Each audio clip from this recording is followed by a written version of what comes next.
Episode की शुरुआत में हम देखते हैं क्वोनिन तीनों को करंट देता है। ये यहाँ पर जोहून से लड़ने आया होता है। जोहून अपना चाकू बाहर निकाल कर क्वोन पे अटैक करता है और कहता है तुमने डोमिनेंस का इस्तेमाल किया मेरे लोगों पर। ये सुनकर क्वोन बोलता है अच्छा, तुम्हें इसके बारे में पहले से ही पता है। और वो जोहून को भी करंट देने वाला होता है, लेकिन वो उससे पीछे हट जाता है। तभी क्वोन की पावर भी अपने आप रुक जाती है। हम देखते हैं जोहून के पास क्वोन की रेलिक होती है। जब वह क्वोन पर चाकू पॉइंट किया था तब उसने रेलिक उससे चुरा ली थी। जोहून देखता है यह एक गॉड ग्रेड रेलिक है, लेकिन वो इसका इस्तेमाल नहीं कर पाता क्योंकि उसकी डोमिनेंस इतनी काफ़ी नहीं होती। फिर कौन अपना डोमिनेंस का इस्तेमाल करता है, अपने दुश्मनों को कंट्रोल कर सकता है, उन्हें घुटने टेकने पर मजबूर कर सकता है। ये एक पैरासाइटिक रेलिक है आयरन के जैसा। ऊपर से इसने आर्मर रेलिक भी पहना है जिससे उसका शरीर काफ़ी मजबूत लग रहा है। वहाँ पर सभी लोग की नज़र इन पर होती है। जोहून कहता है क्या तुम चाहते हो सबको रेलिक्स के बारे में पता चल जाए? कौन बोलता है ऐसा होने से पहले मुझे क्लीन अप करना पड़ेगा। अगर तुम्हें जिंदा रहने दिया तो बहुत बड़ी प्रॉब्लम हो जाएगी। फिर कौन बोलता है मेरे सामने झुक जाओ। और फिर जोहून और ये तीनों उसके सामने झुकने लगते हैं। तभी वहां पर तेज रोशनी आती, उसमें से क्रो बाहर आता है और कहता है बेवकूफ़ इंसान, उस पावर को रोको क्योंकि वहां एक बुरा जैकल और डॉग इस जगह पर है। अगर तुम नहीं रुके तो वो जाग जाएंगे। कौन कहता है ये तो अच्छा है, उन्हें ढूंढना की दिक्कत मुझे नहीं होगी। वो क्रो की बात नहीं सुनता और अपनी पावर को और बढ़ा देता है जिससे वहां भूकंप आता है।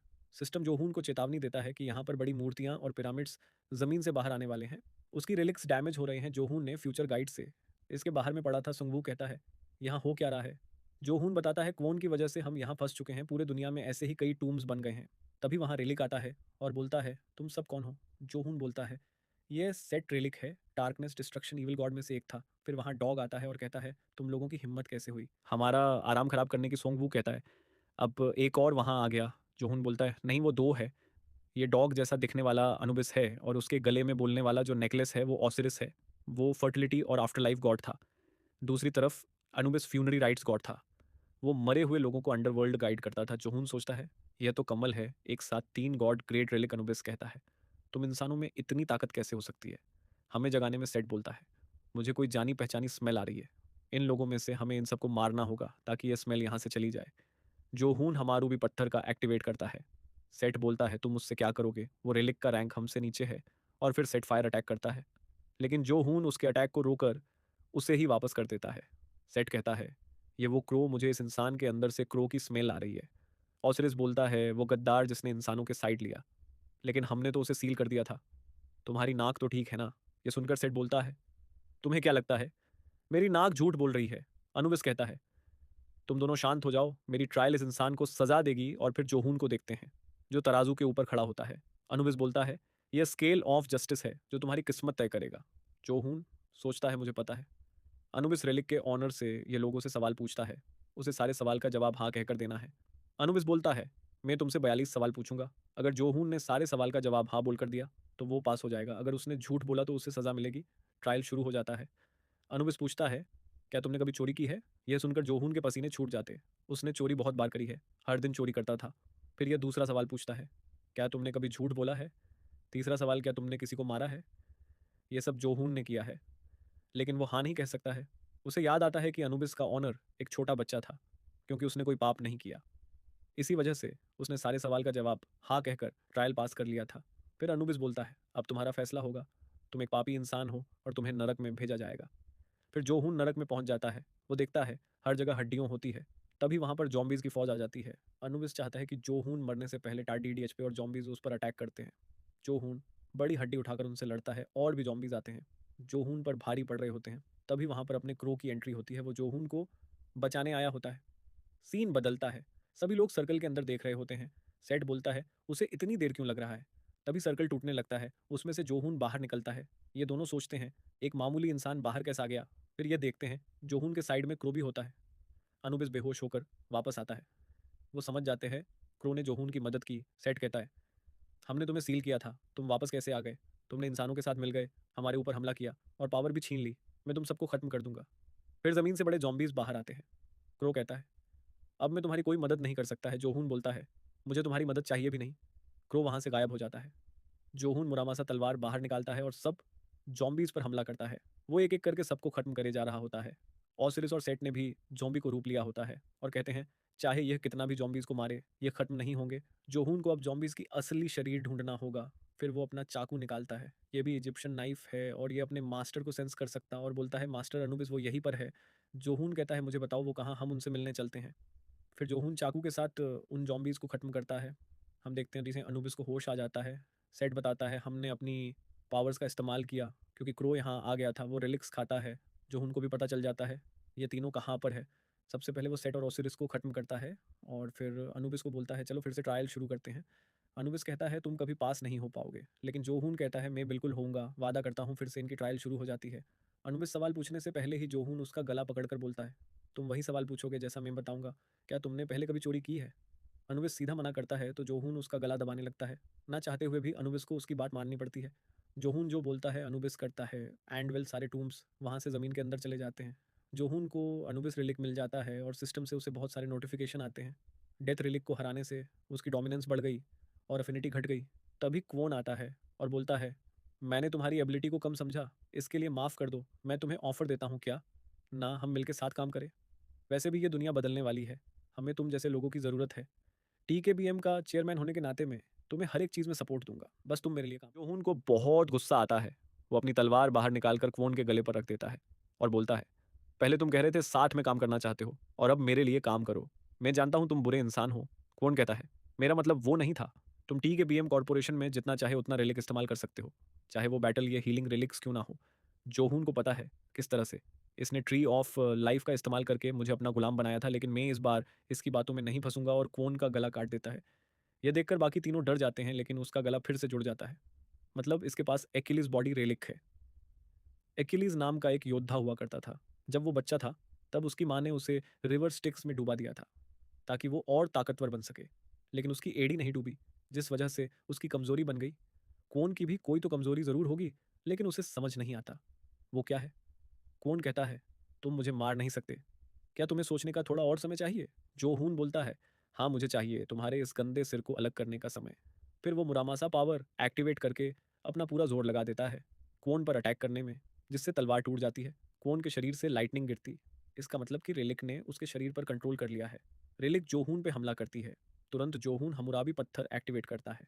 क्वोन की रेलिक इतनी ज्यादा ताकतवर होती है कि वो जोहून के रेलिक को डैमेज दे देती है, लेकिन जोहून क्वोन की रेलिक का अटैक रिफ्लेक्ट करके उसे ही देता है, जिसे वहां पर बड़ा ब्लास्ट होता है। क्वोन भी बेहोश हो जाता है, लेकिन रिलिक उसे जिंदा रखे हुए होते हैं।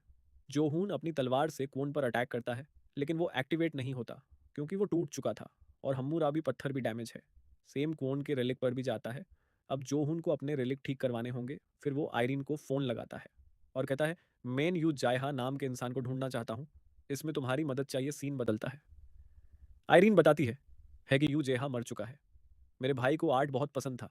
कुछ महीने पहले उसने एक फेक पेंटिंग को बेची। उस समय आयरीन भी उसे मिली थी। जब उसके भाई को पता चला कि यू जेहा ने उसे फेक पेंटिंग बेची, तो उसने अपने दोस्तों के साथ उसका पीछा किया, लेकिन यू जेहा की गाड़ी रेलिंग तोड़कर खाई में गिर गई। जोहून बताता है यू जेहा एक रेलिक रिस्टोरर है। जब कोई रेलिक डैमेज यहाँ टूट जाते थे, तब रेस्टोरेशन रेलिक्स से उन्हें फिर से रिस्टोर कर सकते हैं। वो काम सिर्फ रेलिक रिस्टोरर कर सकते हैं। यू जेहा जोहून के टीम का मेंबर हुआ करता था। इसे किंग ऑन अ फ्रॉड भी कहते थे। जोहून सोचता है रेस्टोरेशन रिलिक्स सिर्फ हाई अफिनिटी लोगों के इस्तेमाल कर सकते हैं, जो जोहून हैंडल नहीं कर सकता। फिर वो सोचता है कि रुको यू जेहा मर कैसे सकता है, जबकि वो 26 साल का है और जोहून तो उसे 5 साल के बाद मिला था। इसके मतलब कि वो अब भी जिंदा है और मरने का नाटक कर रहा है। फिर वो इरीने से एक और मदद मांगता है। इधर न्यूज़ में टूम्स और रिलिक्स के बारे में बात चल रही होती है, जो देखकर क्वोन गुस्से से लाल पिला होने लगता है, क्योंकि वही था जो अब तक रिलिक्स को रयाज रखने की कोशिश कर रहा था। वहाँ पर के आदमी होता है, इसका नाम एडवर्ड है। वो कहता है तुमने ही तो वो टॉम को बुलाया था। क्वोन बोलता है अरे वो तो एक एक्सीडेंट था, किसे पता था कि रेलिक्स नीचे से आएंगे। एडवर्ड कहता है तुम्हारे पास इमॉर्टेलिटी रेलिक है, फिर भी उस लड़के ने तुम्हारी पिटाई कैसे कर दी? खैर तुम्हारी रिलेक्स भी डैमेज है, हमें उन्हें रिस्टोर करवाना होगा। मैं तुम्हें किसी अच्छे रिलिक रिस्टोरर से मिलवा दूंगा। फिर वो यू जेहा को फ़ोन करता है। जेहा बोलता है मैं एक बड़ी प्रॉब्लम में फंस गया हूँ, इसीलिए मुझे कुछ पैसे चाहिए। ये अभी भी मरने का नाटक कर रहा होता है और कहता है मुझे जॉब चाहिए, इसके लिए मुझे तुमसे पैसे चाहिए। एडवर्ड बोलता है ठीक है, लेकिन उससे पहले मेरे पास तुम्हारे लिए एक काम है। सीन बदलता है। आयरीने ने बताया कि यू जेहा के पास 50 से ज़्यादा शॉप थे जो वो चलाया करता था। जोहून और ये तीनों हर शॉप में चेक करते हैं, फिर ये एक शॉप के अंदर जाते हैं। जोहून कहता है मुझे अपने रिलिक्स रिस्टोर करवाना चाहता हूँ, लेकिन ये लड़की कहती है रिलिक रिस्टोर? आप क्या कह रहे हैं, हम तो सिर्फ पेंटिंग्स बेचते हैं। सोंग वू उस पर चिल्लाने लगता है। जोहून उसे शांत रहने को कहता है। फिर वो लड़की उसके बैग में रिलिक्स देखती, वो देखकर चौंक जाती है। वो सब हाई ग्रेड है। जोहून कहता है ये सब रिलिक मेरे लिए बहुत कीमती है, किसी ने मुझे बताया कि यहाँ रेलिक ठीक करवा सकते हैं। ये कहती है अब यहाँ पर थोड़ा इंतज़ार कीजिए। जोहून समझ जाता है ये लड़की यू जियाहा की सेक्रेटरी है और वो उसे कॉल कर रही होगी। फिर ये यू जियाहा को सब कुछ बताती है कि कुछ लोग यहाँ पर रिलिक्स रिस्टोर करने आए हैं। यू जियाहा बोलता है ठीक है, वो रिलिक्स तुम मेरे पास लेकर आओ। फिर वो सेक्रेटरी जोहून को बोलती आपका काम हो जाएगा उसे, पहले मैं आपके रिलिक्स की कंडीशन चेक करना चाहती हूँ। ये सुनकर जोहून समझ जाता है कि यू जिहा यहीं पर है। सेक्रेटरी रिलिक्स ले जाकर यू जिहा को दे देती है। वो इतने सारे हाई ग्रेड रिलिक्स देखकर बहुत खुश होता है। इसके पास एक बी रैंक डुप्लीकेशन रिलिक है जो ओरिजिनल रिलिक्स को रिस्टोर करने के बहाने उन्हें अपने पास रख के कस्टमर्स को नकली रिलिक्स वापस देता है। वो नकली रिलिक्स में ओरिजिनल जैसे ही ऑरा को कॉपी कर सकता है। इसका इफेक्ट सिर्फ आधा दिन के बाद खत्म हो जाता है और किसी को पता भी नहीं चलता उनके साथ धोखा हुआ है। फिर वो लड़की जोहून को उसका बैग वापस करती है और बोलती है कि इनकी कंडीशंस कुछ ज़्यादा ही ख़राब है, इसीलिए रेस्टोरेशन करना नामुमकिन है। जोहून जब बैग चेक करता है तो समझ जाता है उसे नकली रिलिक्स वापस किया है। वो सीधा भाग कर उस कमरे में जाता है जहाँ पर यूजेहा है। यूजेहा पूछता है कौन हो तुम, लेकिन जोहून उसे रस्सी रिलिक से बांध देता है और कहता है मैं तुमसे एक डील करने आया हूँ, लेकिन तुम्हारे डील, और उसे गाली देने लगता है। जोहून समझ जाता है ये पहले से बहुत उदास और टूट चुका। ये पहले ऐसा नहीं था, ये टैलेंटेड आर्टिस्ट था। इसे यूएसए यूनिवर्सिटी में स्कॉलरशिप मिली थी, लेकिन फिर किसी ने उसकी टेक्निक को चुरा लिया जिसे बनाने में उसे सालों लग गए थे। और ये काम करने वाला उसका टीचर जीन रिचर्ड था। उसने ही यू जेहा पर चोर होने का इल्ज़ाम लगाया और उसे यूनिवर्सिटी से निकाल दिया। फिर उसने अपना टैलेंट कही और शुरू किया, जिसे डुप्लीकेशन रेलिक खुद उसके पास आ गया और फिर इसने एक स्कैमर का काम करने लग गया। यू जेहा जोहून पर अब भी चिल्ला रहा होता है। जोहून को लगता है ये मेरी बात इतनी आसानी से नहीं मानेगा। फिर वो शेक्सपियर पेन रेलिक निकालता है। इससे जो भी लिखी जाए वो बात सच हो जाती है।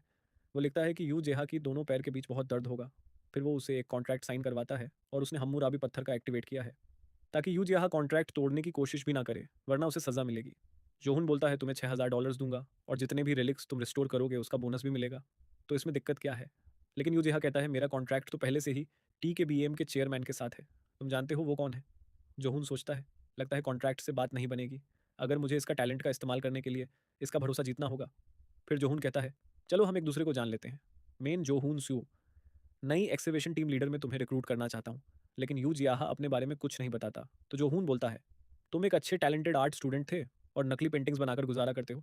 तुम पर दूसरे लोगों की पेंटिंग्स कॉपी करने का इल्ज़ाम लगाया है। ये सुनकर यू जेहा बोलता है उस जीन रिचर्ड ने मेरी बनाई पेंटिंग को कॉपी किया था। और जोहून को गुस्सा मारने वाला होता है, लेकिन जोहून उसका हाथ पकड़ लेता है और कहता है उसने तुम्हारा स्टाइल कॉपी किया, ये करना इतना आसान है क्या।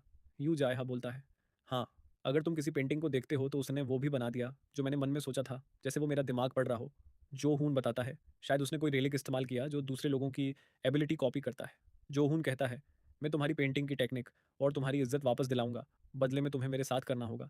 रेलिक रिस्टोरर बन के यूजिहा समझ जाता है जीन रिचर्ड रेलिक यूज़र है और वहाँ से भाग जाता है। जोहून उसे नहीं रोकता क्योंकि उसे पता वो कहाँ जा रहा है। यू जेहा भागकर सीधा क्वोन के पास जाता है और कहता है मैं आपके लिए रेलिक्स रेस्टोरर का काम करने के लिए तैयार हूँ, क्योंकि क्वोन के पास रेलिक्स का कलेक्शन है। यहाँ काम करना उसके लिए बड़ा फ़ायदा होगा। ये सुनकर क्वोन को अच्छा लगता है। यू जिहा बोलता है एक शर्त है आपको, जीन रिचर्ड जिसने मेरी आर्ट स्टाइल को कॉपी करके बड़ा मशहूर हो गया था, आप उसे वो कॉपी करने वाला रेलिक छीन लीजिए, फिर मैं आपके लिए जॉब करूँगा। अब हमें यहाँ पता चलता है जीन रिचर्ड और क्वोन दोनों गहरे दोस्त हैं। वो उसको फ़ोन लगाता है और रिचर्ड यू जेहा को मारने की धमकी दे रहा होता है, तो क्वोन कहता है तुम शांत हो जाओ, मैं इससे संभाल लूंगा। फिर क्वोन के गार्ड्स यू जेहा को मुक्का मरते हैं। क्वोन कहता है बस तुम इसके हाथों को मत तोड़ना। जब उसके गार्ड्स यू जेहा को मारने आगे बढ़ते हैं तभी वहाँ अपने जोहून की एंट्री होती है और क्वोन के गार्ड्स की धुलाई करता है। उसका प्लान आखिरकार काम कर गया, अब तो ये मेरे लिए काम ज़रूर करेगा।